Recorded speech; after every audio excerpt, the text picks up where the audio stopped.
ನಮಸ್ತೆ ಎಲ್ಲರೂ ಹೇಗಿದ್ದೀರಾ? ಎಲ್ಲರೂ ಚೆನ್ನಾಗಿದ್ದೀರಾ ಅಂತ ಭಾವಿಸ್ತಾ welcome back to my Geetha Jai vlogs channel. ನಾನು ನಿಮ್ಮ ಸಂಗೀತ.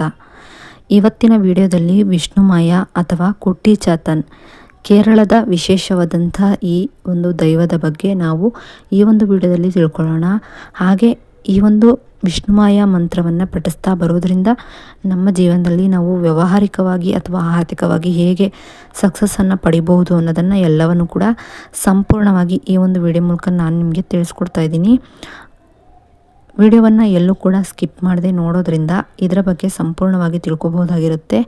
ವಿಷ್ಣುಮಾಯ ಅಥವಾ ಕುಟ್ಟಿ ಚಾತನ್ ಯಾರು, ಅವರ ಹಿನ್ನೆಲೆ ಏನು, ಆ ದೇವರ ಒಂದು ಮಂತ್ರ ಯಾವುದು, ಅದನ್ನು ಎಷ್ಟು ಬಾರಿ ಪಠಿಸಬೇಕಾಗುತ್ತೆ ಎಲ್ಲವನ್ನು ಕೂಡ ಸಂಪೂರ್ಣವಾಗಿ ತಿಳಿಸ್ಕೊಡ್ತೀನಿ. ಆದರೆ ವಿಡಿಯೋವನ್ನು ಎಲ್ಲೂ ಕೂಡ ಸ್ಕಿಪ್ ಮಾಡದೆ ವಿಡಿಯೋವನ್ನು ನೋಡಿ ಅಂತ ಹೇಳ್ತಾ, ದಕ್ಷಿಣ ಭಾರತದ ಅದರಲ್ಲೂ ವಿಶೇಷವಾಗಿ ಕೇರಳದ ಅತ್ಯಂತ ಶಕ್ತಿಶಾಲಿ ಮತ್ತು ರಹಸ್ಯಮಯ ದೈವಗಳಲ್ಲಿ ವಿಷ್ಣುಮಾಯ ಕುಟ್ಟಿ ಚಾತನ್ ಪ್ರಮುಖರಾಗಿರ್ತಾರೆ.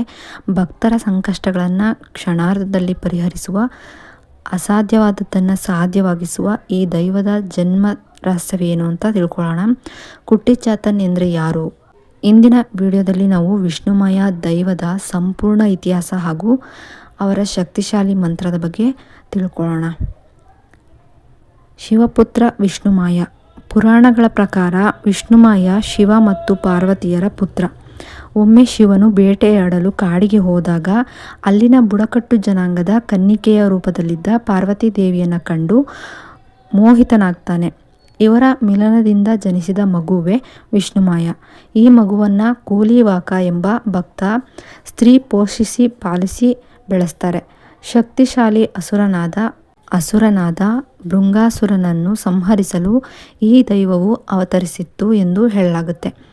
ತನ್ನ ಮಾಯಾಶಕ್ತಿಯಿಂದ ವಿಷ್ಣುವಿನ ರೂಪವನ್ನು ಧರಿಸಿ ಅಸುರನನ್ನು ಸಂಹರಿಸಿದ ಕಾರಣ ಇವರಿಗೆ ವಿಷ್ಣುಮಾಯ ಎಂಬ ಹೆಸರು ಬಂದಿರುತ್ತೆ. ಈ ಕುಟ್ಟಿ ಚಾತನ್ ಎಂಬ ಹೆಸರು ಬಂದದ್ದು ಹೇಗೆ? ವಿಷ್ಣುಮಾಯ ಸ್ವಾಮಿಯನ್ನು ಕುಟ್ಟಿ ಚಾತನ್ ಎಂದು ಕರೆಯುತ್ತಾರೆ. ಕುಟ್ಟಿ ಎಂದರೆ ಮಗು, ಚಾತನ್ ಎಂದರೆ ಶಾಸ್ತ ಅಥವಾ ರಕ್ಷಕ. ಇವರು ಎಮ್ಮೆಯ ಮೇಲೆ ಸವಾರಿ ಮಾಡುತ್ತಾ ಕೈಯಲ್ಲಿ ಕುರುವಡಿ ಎಂಬ ಆಯುಧವನ್ನು ಹಿಡಿದಿರ್ತಾರೆ. ಭೃಂಗಾಸುರನೊಂದಿಗಿನ ಯುದ್ಧದ ಸಮಯದಲ್ಲಿ ವಿಷ್ಣುಮಾಯ ಸ್ವಾಮಿಗೆ ಸಹಾಯ ಮಾಡಲು 400 ಕುಟ್ಟಿ ಚಾತನ್ ದೈವಗಳು ಸೃಷ್ಟಿಯಾದವು ಎಂಬ ನಂಬಿಕೆ ಇದೆ. ಕೇರಳದ ಪೆರಿಗೊಟ್ಟೂಕರ ಎಂಬಲ್ಲಿ ಇವರ ಪ್ರಮುಖ ದೇವಾಲಯವಿದ್ದು ಇಲ್ಲಿ ಅವರನ್ನು ಅತ್ಯಂತ ಭಕ್ತಿಭಾವದಿಂದ ಪೂಜಿಸಲಾಗುತ್ತೆ. ಇನ್ನು ಈ ಒಂದು ದೇವರನ್ನು ಪೂಜಿಸೋದ್ರಿಂದ ನಮಗೆ ಏನೆಲ್ಲ ಫಲಗಳು ದೊರೆಯುತ್ತೆ ಅಂತ ತಿಳ್ಕೊಳ್ಳೋಣ. ವಿಷ್ಣುಮಾಯ ಸ್ವಾಮಿಯನ್ನು ನಂಬಿದ ಭಕ್ತರಿಗೆ ಎಂದಿಗೂ ಸೋಲಿಲ್ಲ ಎನ್ನಲಾಗುತ್ತೆ. ಶತ್ರುಬಾಧೆ, ಮಾಟ ಮಂತ್ರದ ಪ್ರಭಾವದಿಂದ ಮುಕ್ತಿ ಸಿಗುತ್ತೆ ಎಂಬ ನಂಬಿಕೆ ಕೂಡ ಇದೆ.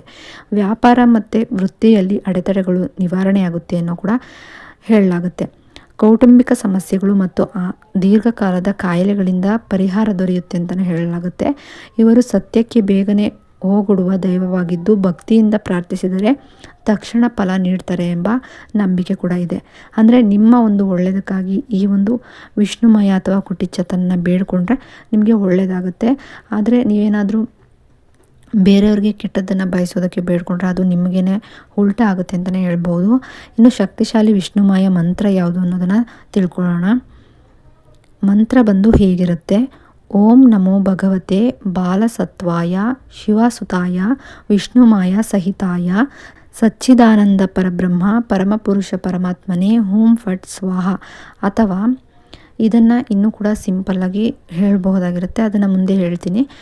ಈ ಒಂದು ಮಂತ್ರವನ್ನು ಪಠಿಸುವಾಗ ನೀವು ಗಮನಿಸಬೇಕಾಗಿರುವಂಥ ಒಂದು ಒಂದು ಅಂಶ ಅಂದರೆ ಈ ಮಂತ್ರವನ್ನು ಪಠಿಸುವಾಗ ಮನಸ್ಸು ಶುದ್ಧವಾಗಿರಬೇಕು. ಹಾಗೆ ಪೂರ್ಣ ನಂಬಿಕೆ ಇಟ್ಟು ಈ ಒಂದು ಮಂತ್ರವನ್ನು ಪಠಿಸಬೇಕಾಗತ್ತೆ.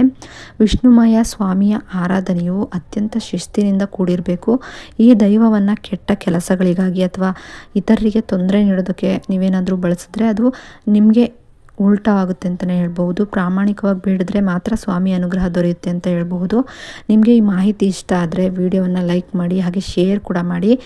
ಹಾಗೆ ಇನ್ನೊಂದು ಮಂತ್ರ ಯಾವುದು ಅಂತ ಹೇಳೋದಾದರೆ ಓಂ ವಿಷ್ಣುಮಾಯೇ ನಮಃ ಅಥವಾ ಓಂ ವಿಷ್ಣುಮಾಯ ಕುಟ್ಟಿ ಚಾತನಾಯ ನಮಃ.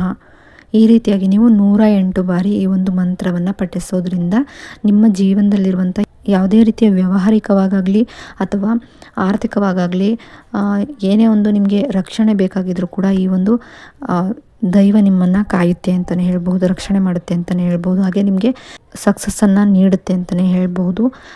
ಆದರೆ ನಂಬಿಕೆ ಇಟ್ಟು ಒಳ್ಳೆಯದಕ್ಕೆ ಮಾತ್ರ ಬೇಡ್ಕೊಳ್ಳೋದ್ರಿಂದ ನೀವು ಅಂದ್ಕೊಂಡಿದ್ದನ್ನು ನೀವು ಪಡ್ಕೋಬೋದಾಗಿರುತ್ತೆ.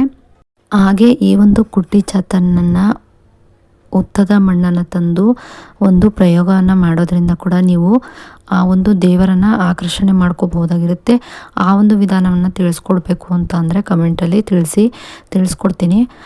ಅದನ್ನು ಹೇಗೆ ಮಾಡಬೇಕಾಗುತ್ತೆ, ಆ ಒಂದು ವ್ರತವನ್ನು ಹೇಗೆ ನಾವು ಪಾಲಿಸ್ಕೊಂಡು ಬರಬೇಕಾಗುತ್ತೆ, ಆ ಒಂದು ನೀವು ವ್ರತವನ್ನು 11 ದಿನಗಳ ಕಾಲ ಮಾಡಬೇಕಾಗುತ್ತೆ. ಹಾಗೆ ಮಾಡೋದ್ರಿಂದ ಆ ಒಂದು ಏನು ವ್ರತವನ್ನು ಮಾಡೋದ್ರಿಂದ ನಿಮಗೆ ಕನಸಿನಲ್ಲಿ ಅಥವಾ ನೀವು ಸುಮ್ಮನೆ ಎಲ್ಲಾದರೂ ರಾತ್ರಿ ಮಲಗಿದಾಗ ನಿಮಗೆ ನಿಮ್ಮ ಹತ್ರ ಬಂದು ಒಂದು ಮಗು ಕರೆದಾಗ ಆಗುತ್ತೆ. ಅದೇ ಕುಟ್ಟಿ ಚಾತನ್ ಅಂತ ನಿಮಗೆ ಒಂದು ಸೂಚನೆಯನ್ನು ಕೊಡುತ್ತೆ. ಆಮೇಲೆ ನೀವು ಏನನ್ನೇ ಬೇಡ್ಕೊಂಡ್ರು ಅಂದರೆ ನಿಮ್ಮ ರಕ್ಷಣೆಗಾಗಿ ನೀವು ಏನನ್ನೇ ಬೇಡ್ಕೊಂಡ್ರು ಕೂಡ ಅದು ಈಡೇರಿಸ್ತಾ ಹೋಗುತ್ತೆ.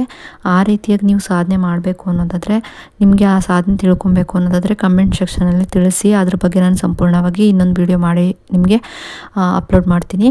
ಈ ಒಂದು ವಿಡಿಯೋ ಇಷ್ಟ ಆದರೆ ಲೈಕ್ ಮಾಡೋದನ್ನು ಮರಿಬೇಡಿ, ಶೇರ್ ಮಾಡಿ. ಹಾಗೆ ಇನ್ನಷ್ಟು ಇಂತಹ ವಿಡಿಯೋಗಳನ್ನ ತಿಳ್ಕೊಬೇಕು ಅನ್ನೋದಾದರೆ ನನ್ನ ಗೀತಾ ಜೈ ವ್ಲಾಗ್ಸ್ ಚಾನಲ್ನ ಸಬ್ಸ್ಕ್ರೈಬ್ ಮಾಡ್ಕೊಂಡು ವಿಡಿಯೋ ನೋಡಿ. ಸಬ್ಸ್ಕ್ರೈಬ್ ಪಕ್ಕ ಬೆಲ್ಲೈಕನ್ ಬಟನ್ ಇರುತ್ತೆ, ಅಲ್ಲಿ ಆಲ್ ಆಪ್ಷನ್ ಮೇಲೆ ಕ್ಲಿಕ್ ಮಾಡಿದ್ರೆ ನಾನು ಯಾವುದೇ ರೀತಿ ವಿಡಿಯೋ ಮಾಡಿ ಅಪ್ಲೋಡ್ ಮಾಡಿದ್ರೂ ಕೂಡ ನಿಮಗೆ ನೋಟಿಫಿಕೇಷನ್ ಮೂಲಕ ಮೊದಲು ಬಂದು ತಲುಪುತ್ತೆ. ಆಗ ನೀವು ನನ್ನ ವೀಡಿಯೋಗಳನ್ನ ಮಿಸ್ ಮಾಡದೆ ನೋಡ್ಬೋದಾಗಿರುತ್ತೆ. ಹಾಗೆ ಈ ಎಲ್ರಿಗೂ ಒಂದು ಡೌಟ್ ಇರುತ್ತೆ, ಈ ಒಂದು ಮಂತ್ರವನ್ನು ಪಠಿಸುವಾಗ ನಾನ್ ವೆಜ್ಜನ್ನು ತಿಂದು ಪಠಿಸ್ಬೋದು ಅಂತ. ಇದಕ್ಕೆ ನೈವೇದ್ಯವಾಗಿ ನಾನ್ ವೆಜ್ಜನ್ನೇ ಅರ್ಪಣೆ ಮಾಡೋದ್ರಿಂದ, ನಾನ್ ವೆಜ್ ತಿಂದು ಪಠಿಸೋದ್ರಿಂದ ಯಾವುದೇ ರೀತಿ ತೊಂದರೆ ಆಗೋದಿಲ್ಲ. ಹಾಗೆ ಈ ವಿಡಿಯೋ ಇಷ್ಟ ಆದರೆ ಲೈಕ್ ಮಾಡೋದನ್ನು ಮರಿಬೇಡಿ, ಶೇರ್ ಮಾಡಿ, ನಿಮ್ಮ ಫ್ಯಾಮಿಲಿ ಫ್ರೆಂಡ್ಸ್ಗೂ ಕೂಡ ಶೇರ್ ಮಾಡಿ. ವಿಡಿಯೋ ನೋಡಿದ್ದಕ್ಕಾಗಿ ಥ್ಯಾಂಕ್ ಯು ಫಾರ್ ವಾಚಿಂಗ್.